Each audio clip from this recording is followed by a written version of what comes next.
මෙයා කාමරේ ඉද්දී නීසා සුයිසයිඩ් කරගත්ත කියලා හරි වෙනත් අනතුරක් කරගත්ත කියලා හරි හිතන්න අමාරුයි. ඒ නිසා පෝස්ට්මෝර්ටම් රිපෝට් එක එනකන් හරි කෝට් ඕඩර් එකක් එනකන් හරි මෙයාව අපිට අත්අඩංගුවට ගන්න සිද්ධ වෙනවා. ජයසිංහ අපි යමු. යම්. අනේ මොකෝමද ගෙනියන්නේ? මගේ තාත්තා වැරද්දක් කරලා නෑ. ළමයා පැත්තට වෙන්න. තාත්තව ගෙනියන්න එපා. තාත්තා වරදක් කරලා නෑ. තාත්තා වැරද්දක් කළේ නෑ කියන්නකෝ. ඇයි සද්ද නැතුව ඉන්නේ? මොකක්ද මේ වෙන්නේ? මේ අපේ රාජකාරියට බදා ගන්න එපා. පැත්තට වෙන්න. යම්. ඇයි මේ?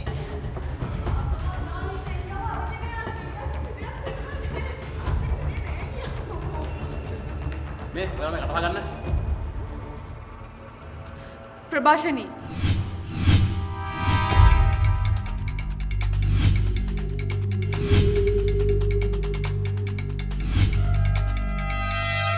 මගේ අම්මව මැරුවේ ප්‍රභාෂණී.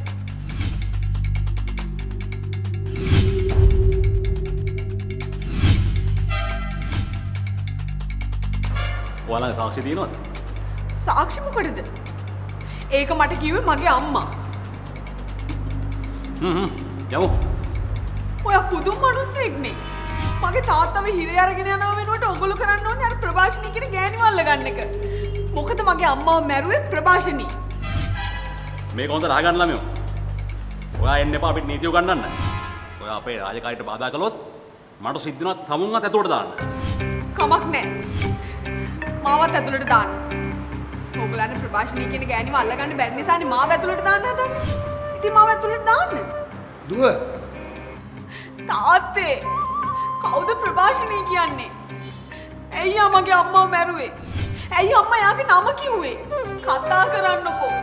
මේගොල්ලන්ට කියන්න කවුද ප්‍රභාෂණී කියන්නේ කියලා. යා අනේ තාත්තේ යන්න එපා. කියන්නකෝ ප්‍රභාෂණී කවුද කියලා. තාත්තා කොහොමද යාව දන්නේ? අනේ තාත්තේ මාව දාලා යන්න එපා. මං කොහොමද තාත්තා නැතුව ඉන්නේ?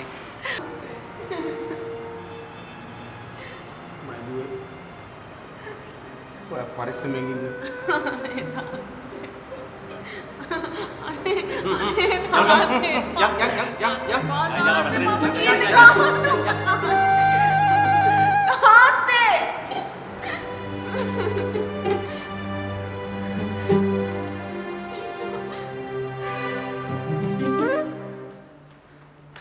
නිෂා මට කියන්න ප්‍රභාෂණී කියන්නේ කවුද? ඇයි ඔයාගේ නම කිව්වේ? ඔයාවත් මට කියන්නකෝ. දෙයියනේ මට මේ කිසි දෙයක් තේරෙන්නේ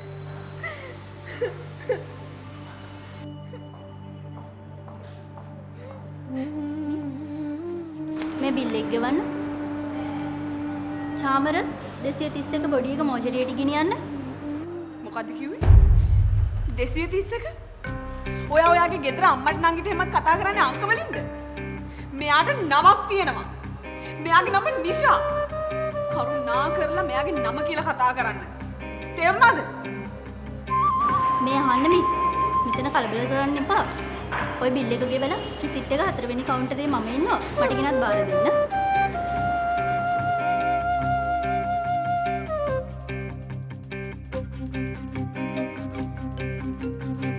1,21,851.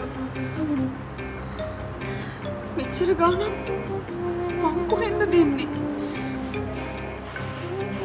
ඔයා කවුරු හරි ගෙදර වැඩිහිටියෙක්ට කතා කරන්න.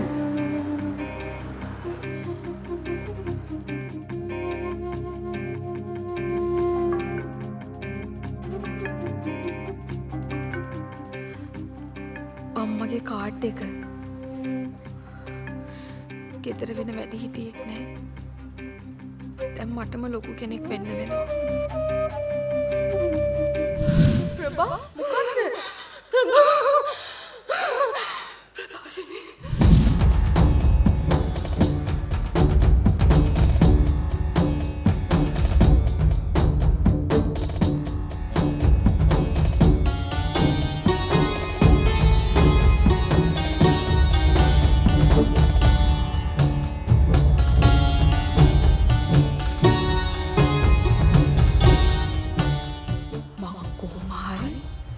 ප්‍රභාෂණීව හොයාගන්න.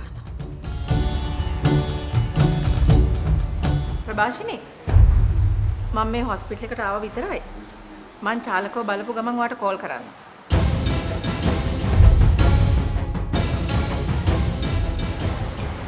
නෑ ප්‍රභාෂණී චාලකට ලොකු තුවාලයක් නැහැලු. එහෙන් දෙකක් දාලා විතරයි. ඔයා බොරුවට කලබල වෙනවනේ. හරි කලබල නොවි ඉන්න. මම චාලකව බලපු ගමන් ඔයාට කෝල් කරන්න. හරි.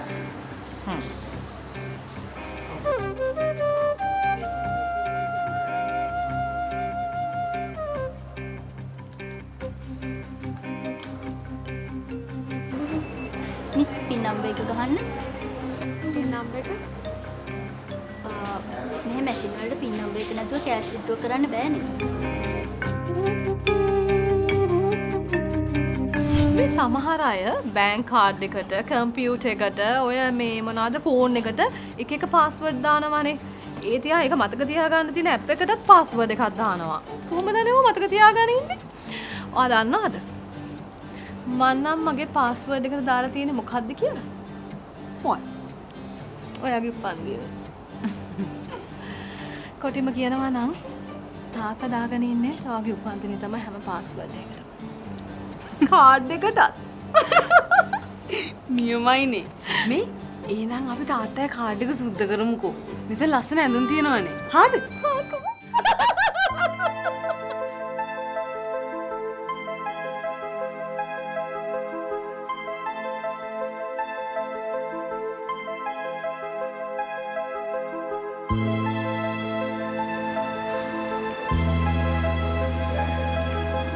මිස් අර හොරකමක් කරලා ගෙනාපු ළමයා වඳිනවා නේද? එයාගේ ගෙදර කවුරුත් ඇවිල්ලා නැහැ. එයාට MRI ස්කෑන් එකක් කරන්න තියෙනවා. ඔයාලට පුළුවන් ද මෙතන අස්සන් දාන්න?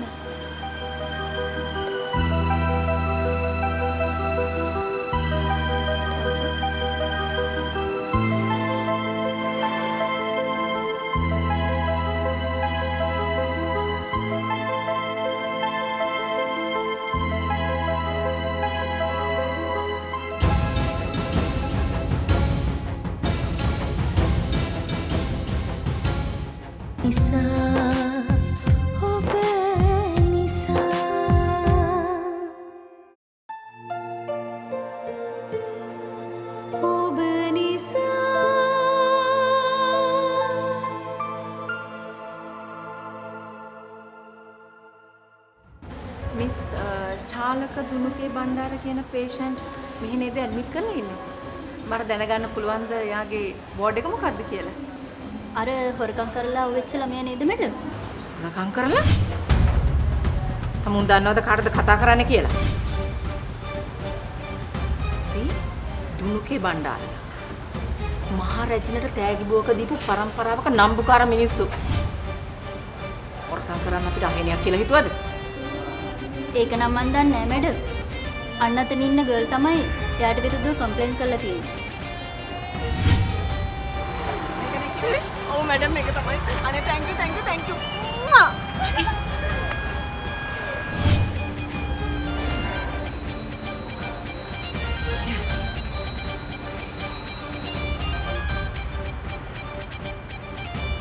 ඒ කෙල්ලේ මාව රවට්ටලා බෝතලයක් ගන්නකොට මම දැනගත්තා. තමුන් මහන් නැහැදිච්ච කෙල්ලෙක් කියලා. පුංචි කාලේ ඉඳන් කට්ට කපටිකම් කරලා ලොකුනා මොනා කරන්නද හිතාගෙන ඉන්නේ? ආ? තමුන්ගේ අම්මා තාත්තා තමුන්ට ඔවද උගන්වන්නේ? මගේ මුගුරාට හොරෙක් කියන තරම් තමුන්ට හයියක් කොහෙන්ද? දැනගන්නවා. මැතිනි එංගලන්ත යනකොට ඇන්දෙත් අපේ කම්පැනි එකේ සාරි. එහෙම නම්බුකාර පවුලක් අපි. මැඩම් මේ ළමයාට කෑ මිස් ගහන්නේ. මිස් දන්නවද මේ කෙල්ල කරපු දේ? දැන් ටිකකට කලින් මේ ළමයාගේ අම්මා නැති වුණේ. ප්ලීස් ටිකක් සංවර විදිහට කතා කරනවද මේ ළමයාට?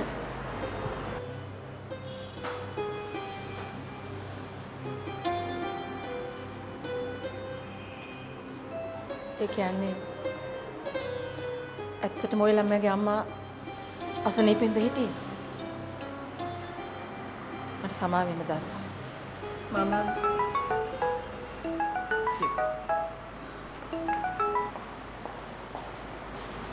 ප්‍රභාෂිනී මං තාම චාලකව බැලුවේ නෑ. බලපු ගමන් වට කෝල් එකක් දෙන්න. කලබල කරන්න එපා.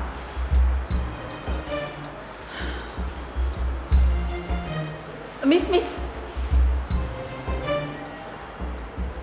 අර ළමයාගේ නම මොකද්ද කිව්වේ? දිව්‍ය. මොකද්ද? දිව්‍ය.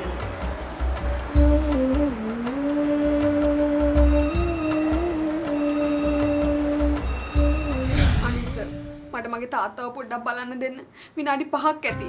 මදර් ප්‍රොමිස් මං ටක් ගාලා එනවා තාත්තව හම්බ වෙලා. පොඩි වෙලාවක්. දරු ඔය ළමයාගේ අම්මා දැන් මැරිලා ඉවරයි. ඔය හැම වෙලේම මදර් ප්‍රොමිස් කිය දියුරණ එක දැන් නවත්තන්න. අනිත් එක ඔයා ඔය විදිහට මං ඉස්සරහා ඇඬුව කියලා වැඩක් වෙන්නේ නැහැ. උසාවියෙන් නියෝගයක් එනකම් මට ඔයාගේ තාත්තා බලන්න දෙන්න බෑ. ළමයෝ මේ හැමදේම වෙන්නේ නීතියට අනුව. ඔයාගේ කඳුරුවට බෑ නීතිය වෙනස් කරන්න. ඇත්තද?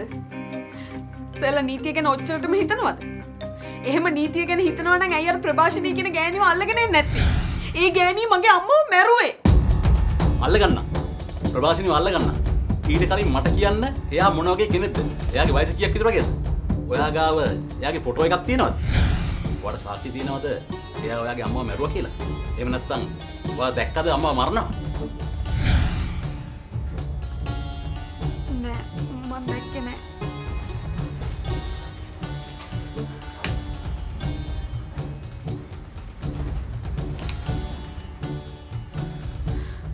සර් මගේ ළඟ සාක්ෂි නෑ තමයි ප්‍රභාෂිනී මගේ අම්මව මැරුවේ කියන්න. ඒ වුණාට මම එකක් දන්නවා. ඒ මගේ අම්මව තාත්තා මැරුවේ නෑ කියන එකයි. එයා කොහොමද එහෙම දෙයක් කරන්නේ? මම හොඳටම දන්නවා. මේ දෙන මොනතරම් ආදරෙන්ද හිටියේ කියන එක. තාත්තට බෑ එහෙම දෙයක් කරන්න. එහෙමද හිතන්නේ? එහෙනම් මෙන්න මේ පොඩ්ඩක් කියවලා බලන්නකො.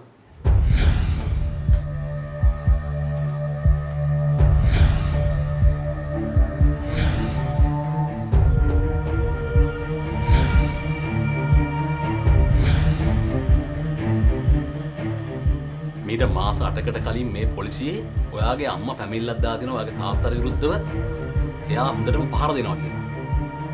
ඔයා දැන්වත් හිතනවද ඔයාගේ තාත්තයි අම්මයි ගොඩක් ආදරෙන් හිටියා කියලා? මේ සේරම බොරු. මේ හැමදේම බොරු. ඕගොල්ලෝ හදන්නේ මගේ තාත්තව මේකට අහු කරන්න. මේ හැමදේම බොරු. මට ඇත්ත කියන්න. අර ප්‍රභාෂිනී කියන ගෑණි ඔයගලන්ට පගාව දුන්නා නේද? ඔයගොල්ලෝ පගාව කාලා නේද මෙහෙම දේවල් කරන්නේ? ඇත්ත කියන්න. ඇයි මෙහෙම කරන්නේ? මගේ තාත්තා නිර්දෝෂී. එයාට බෑ මගේ අම්මව බලන්න. ඇයි ඔයගොල්ලෝ මෙහෙම කරන්නේ? ආයෙ පෙපත් යව පොඩ්ඩක් මතම නැහැ.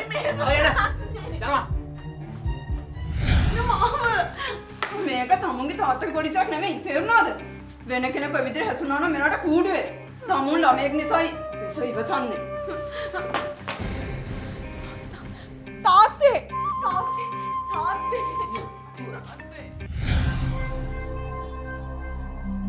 තාත්තේ තාත්තේ ප්‍රභාෂිනී මේ හැමෝටම පගාව දීලා මේ ඔක්කොම එයාගේ පැත්තේ.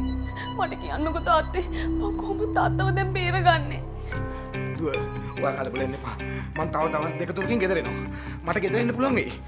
ඔයාට මොකක් හරි වුණොත් ප්ලීස් මෙන්න ෆෝන් එක මම මේක තියාගන්න. හදිසියක් වුණොත් ජනකංකල්ට කතා කරන්න. එනවා යන්න. ආව් මගේ අත. අනේ යාට රිදෙයි. මේ එයා ටැටූ එකක් කොටලා තියෙන්නේ. ඒක ඊයේ කළේ. තාත්තේ කවුද ප්‍රභාෂිනී කියන්නේ? තාත්තා දන්නවද යාව? කියන්නකෝ තාත්තේ. ටිකක් ඉන්න. තාත්තේ කියන්නකෝ. තාත්තේ කතා කරන්නේ නැත්තේ. අම්මයි ද හොස්පිටල් එකේදී. මෙන්න මොකද මෙතන කරන්නේ? මං කිව්වනේ තාත්තත් එක්ක කතා කරන්න දහනම් කියලා. मैं आ रहा है ना कामरेड ओके सर या आने තාත්තේ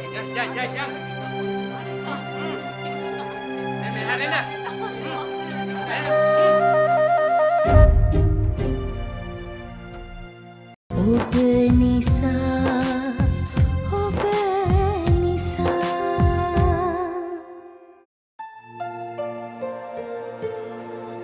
ඔබ නිසා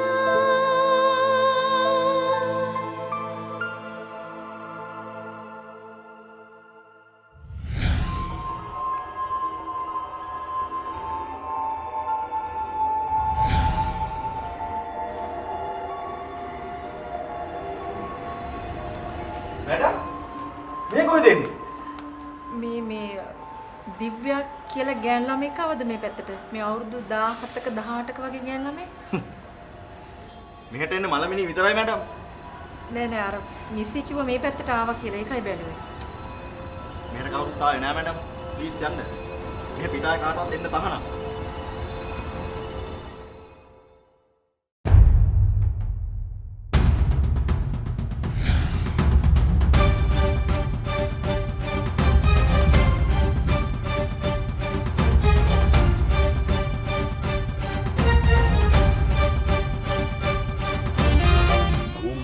නොකිව්වෝ මං ඊළඟ පාර තමුන්ගෙන් ප්‍රශ්න කරන්නේ මේ විදිහට නෙමෙයි.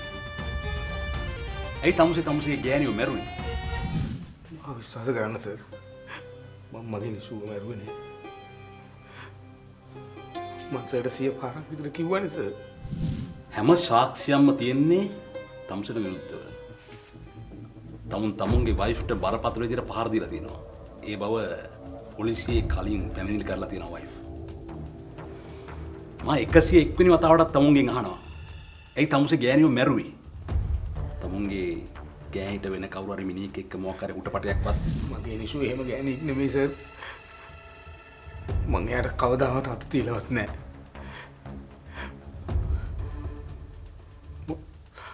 මං එයාව පල්ලෙහාට තල්ලු කළේ නෑ සර්. හරි බුදුමයිනි. තමුන්ගේ ගෑණි තට්ටු ගානක උස බිල්ඩිමක බැල්කනි එකකින් වැටලා මැරුණා. මුළු හෝටල් කාමරේම තිබුණු සැරසිලි ඔක්කොම විනාශ කරලා. ඒ තමුන්ගේ සීරීම් තුවාලයක්වත් නැහැ. එහෙම කොහොමද උනේ ප්‍රමෝද් මහත්තයෝ? එසේ මා විශ්වාස කරන්නේ නැත්තේ. මම්මගේ නිසු මැරුවේ නේ.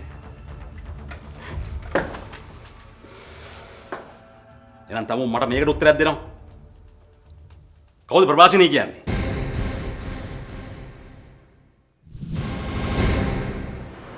ප්‍රභාෂිනී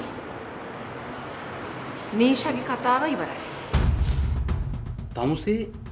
තමුසේගේ ගෑණිව බැල්කනියෙන් තල්ලු කරන්න කලින් තමුසේගේ අර අහිංසක දරුවා ගැන ටිකක්වත් හිතුවද? තමුසේ නම් අවුරුදු ගානකට හිරේයයි. එතකොට දරුවට යන කලදසා මොකද්ද? කවුද ඒ කෙල්ලව බලාගන්නේ?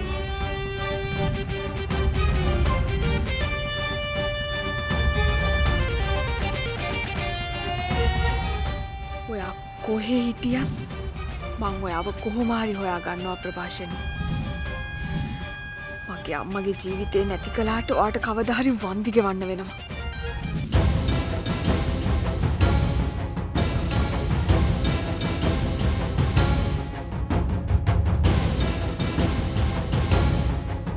තමුසේ ඔයාව හම්බෙන එක විතරයි අඩුවකට තිබුණේ. දැන් ඒකත් හරි.